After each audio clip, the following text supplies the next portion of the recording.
Hello again, team. A funny thing happened. I did a kind of a product overview, first impressions of my Einhell planer thicknesser there, and the video blew up. When I say blew up, I mean it went over 1,000 views, which for me is like 10 times what I normally get. Normally I get around about 100. I've got about 100 subscribers at this point, so 100 views is like, yay, that's good. This one did over 1,000 in just a few days, so I thought, hey, that's cool. People like this. So I've got another Einhell product. I've got the Einhell TC-SB 200/1 bandsaw. So I've had it for a while, I suppose over a year. I've used it quite a bit, so I thought I'd tell you what I think about it. It comes with everything you'd expect. So you do get a pusher, a little pusher here, so you can, you know, push things through without cutting your fingers off, which is always very good. And that can hang like that if you prefer. And it comes, it comes with a blade. I've been messing around with it and I've just noticed I put it back together wrong. So anyway, it comes with a blade, so that's good. So you can, and it comes with a tabletop and a fence and, you know, everything you need to get it out of the box and just start cutting. And that's great because this is not completely entry level. I guess the Titan from Screwfix, if you're in the UK, is cheaper. They look almost the same, except one's grey and one's red. Same factory in China, maybe? Don't know. Where is it made, actually? I'll find out. It's probably China. Anyway, in fact, I think it is China.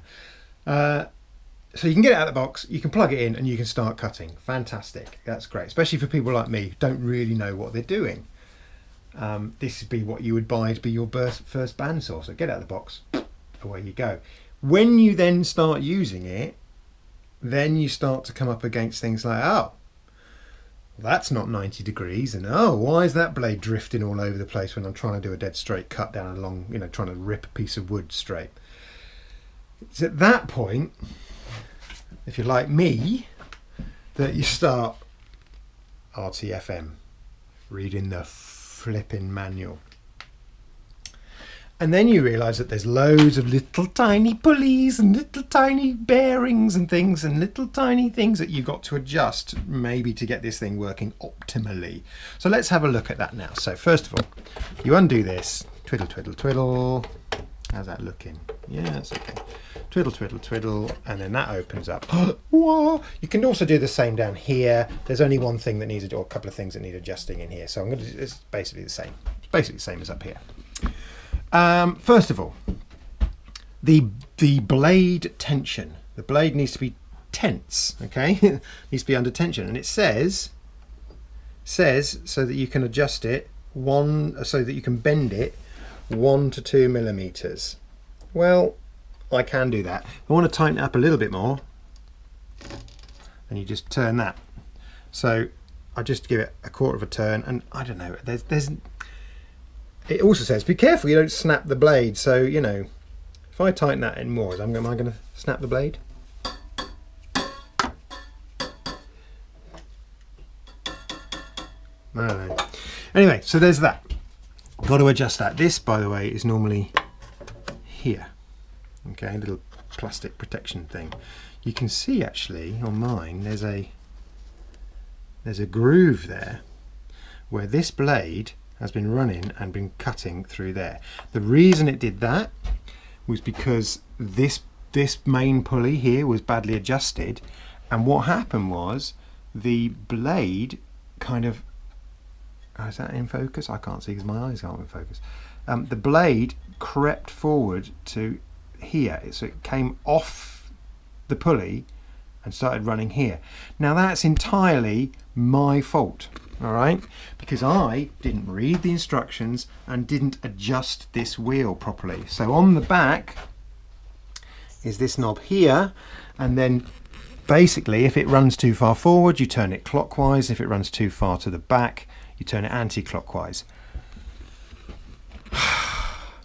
I know I'm a bad person, but I didn't read it and I just thought, oh, it's brand new, it'll work, right? No, apparently you've got to set these things up, but it's really complicated and I didn't really know what it was talking about, and I tried and I failed.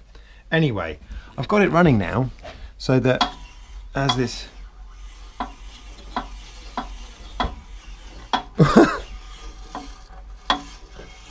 Well, that's making a weird noise that it hasn't made before. So this is great, isn't it?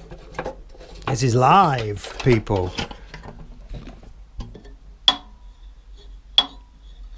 What the hell's that?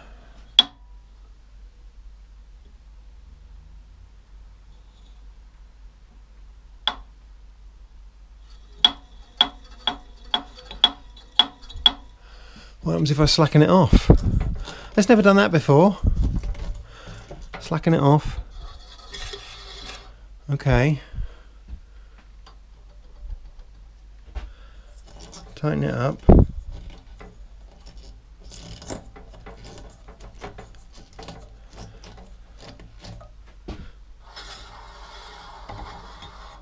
I mean, all right. Has it gone too far near the back now? See, tighten it up one more. I had this adjusted properly, and this is happening live as I'm doing this. So let's adjust that. So I'm turning that one well, like a quarter of a turn that way, and you see it's already running more in the middle. Let's give it another little quarter of a turn. All right. So there you go. See that? These are the sorts of problems. And there's a little tightening screw there so it doesn't. These are the sorts of problems that I've been having. Getting this thing to run consistently and well is a dark art. It's like the only thing I can think of. I used to be a bit of a cyclist, hence all the bikes over there.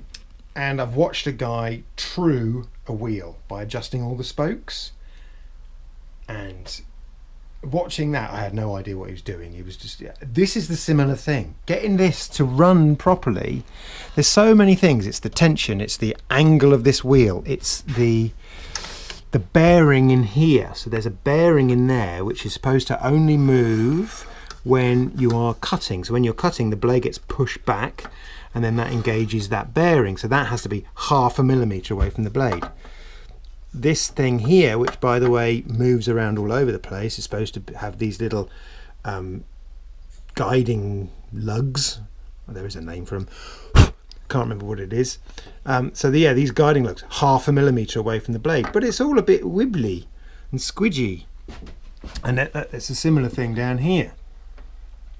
You see, now that that looks like that has moved slightly. So I probably need to straighten that up, and that's moved slightly. So this is my issue. Now, I don't think it's a problem with the Einhell. I think all bandsaws will be like this. They're all the same. Wouldn't it be lovely if somebody could design something that just works? Isn't that what Apple do so well?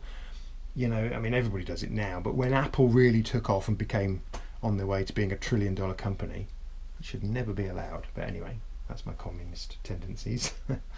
The reason that Apple products were so popular is because they just worked. You get them out of the box and they work perfectly.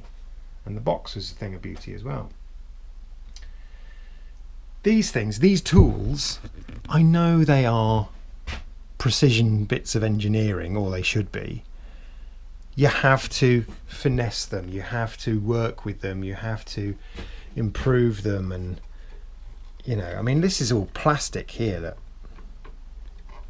so I've just noticed that was a bit over that way, so I just shoved it over. And this is my problem. So anyway, I thought until I just did that demo that I had it set up running properly. So what we'll do now is we'll cut some wood, and I'll try and find an angle where you can actually see what's going on, and then we'll see if it will cut a straight line. Okay, so that's what we're going to do. Right, so we're set up here. I'm sort of wearing the GoPro. So I've got a bit of wood here with a straight edge,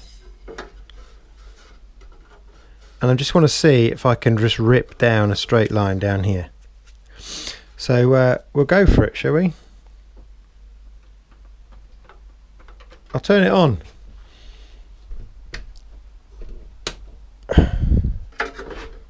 Alright, here we go.